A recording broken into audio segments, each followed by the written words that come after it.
Hello everyone, welcome back to my channel. As you all know that my name is Ruksa. I have already uploaded a detailed video जिसमें मैंने जो मेरा NEET का paper का जो experience वगैरह था वो उससे शेयर किया। एंड आप लोगों ने भी कमेंट में बहुत सारे क्वेश्चंस पूछे।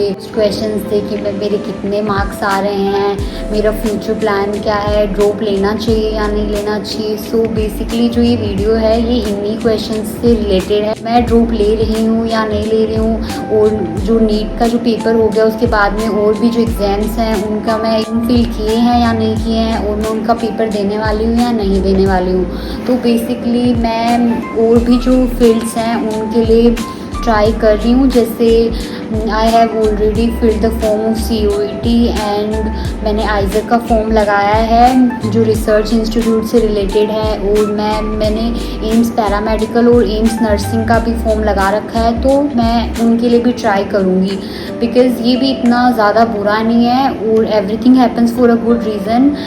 फर्स्टली तो हम लोग नीट का रिज़ल्ट का वेट करते हैं कि पता नहीं हमारे लिए वो रिज़ल्ट हो वो पॉजिटिव हो, कैसा भी हो, क्योंकि कट ऑफ पे डिपेंड करता है। और जो मेरे नीट के मार्क्स हैं वो तो मैं मेरा रिज़ल्ट आने के बाद में ही रिवील करूँगी, क्योंकि आंसर की में मैंने देखा तो मतलब अलग अलग इंस्टीट्यूट के अलग अलग आंसर्स की हैं, तो उनके अंदर मतलब डिफरेंट मार्क्स आ रहे हैं। तो जो एकदम रियल मार्क्स आ जाएं एक बार नीट का रिज़ल्ट आने के बाद, तो I will share my NEET marks with you all. And basically मेरा जो आइज़र का पेपर है वो 25 मई को है, तो मैं उसका थोड़ा बहुत प्रिपेयर कर रही हूँ। आइज़र के अंदर रिसर्च इंस्टीट्यूट वगैरह से रिलेटेड होता है, और जो बहुत सारे लोग हैं जो बायोटेक से नर्सिंग वगैरह कर रहे हैं या फिर ऐसी और भी बहुत सारी चीज़ें हैं।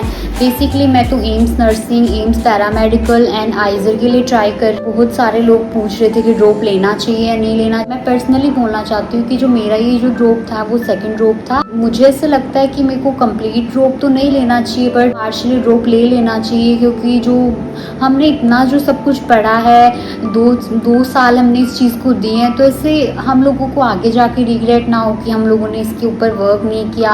अगर थोड़ा और कर लेते तो पता नहीं MBBS कर रहे होते। बट रिज़ल्ट आने के बाद अगर MBBS भी नहीं मिलती है तो मैं BAMS वगैरह या फिर BDS वगैरह के लिए भी ट्राई करूँगी। मेरे को जो ऐसे नहीं है कि मैं 12th के बाद अब 2 साल हो चुके हैं, मैंने मतलब BSc वगैरह कुछ नहीं किया। दो ड्रॉप के बाद भी मैं सिर्फ 12th पास आउट हूँ।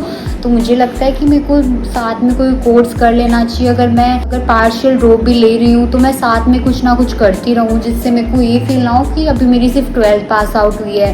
क्योंकि लास्ट ईयर जो नीट का था उसके अंदर इतनी ज़्यादा हाई कट ऑफ चली गई थी, तो बहुत सारे लोगों का सिलेक्शन नहीं हो पाया था। एंड इस बार ही इतना हार्ड पेपर आ गया, तो अगली बार हम नहीं बोल सकते हैं कि कुछ भी परेशानी हो, कुछ भी हो। तो मैं सेकेंडरी कोर्स मेरा साथ में लेके चलूँगी कि अगर मेरे को BDS या फिर BAMS वगैरह मिल रही है तो मैं साथ साथ वो करती रहूँ। जो स्टूडेंट जिनका अभी फर्स्ट ड्रॉप है या सेकंड ड्रॉप है, अगर वो कंप्लीट ड्रॉप भी लेना चाहते हैं कि मतलब वो सिर्फ नीट की ही तैयारी कर रहे हैं, तो वो भी अच्छी चीज़ है। अगर आपका थर्ड या फोर्थ ड्रॉप है तो मैं आपको सजेस्ट करूँगी कि आप पार्शियल ड्रॉप है वही लें, क्योंकि अगर आप कंप्लीट ड्रॉप ले रहे हैं, आगे जाके कोई भी परेशानी हो रही है, फिर नीट वगैरह का कुछ भी हो रहा है, अगर आपको नहीं मिल पा रही है तो आप कम्प्लीटली इस चीज़ से वो हो जाओगे। इसीलिए मैं ये सजेस्ट करूँगी कि आप पार्शियल ड्रॉप लो, उसके साथ साथ कुछ करते रहो।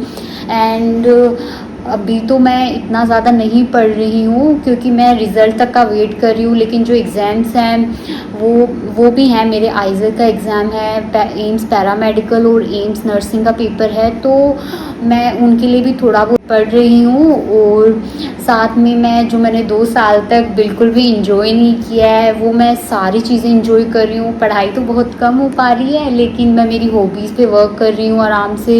एंड एकदम मस्त मूवीज़, 2 साल में मैंने कोई मूवीज़ वगैरह नहीं देखी हैं, तो मैं आराम से मूवीज़ वगैरह इंजॉय कर रही हूँ। जितना मेरे को ऐसे लग रहा है कि जब तक रिज़ल्ट नहीं आ जाता तब तक थोड़ा चिल करके जितना पढ़ पा रहे हैं उतना पढ़ लें, और देखते हैं रिज़ल्ट कैसा रहता है। कर सकूँ जितना मुझे पता था, मैंने जो फॉर्म वगैरह लगाए हैं वो मैंने आपसे शेयर कर दिए हैं। अगर आप लोग भी किसी चीज़ की तैयारी कर रहे हो जो मेडिकल फील्ड से रिलेटेड है और जिसका सिलेबस अपने नीट से रिलेटेड है, तो आप मुझे वो बता दें। Thank you so much for watching my video. Do not forget to like, share and comment.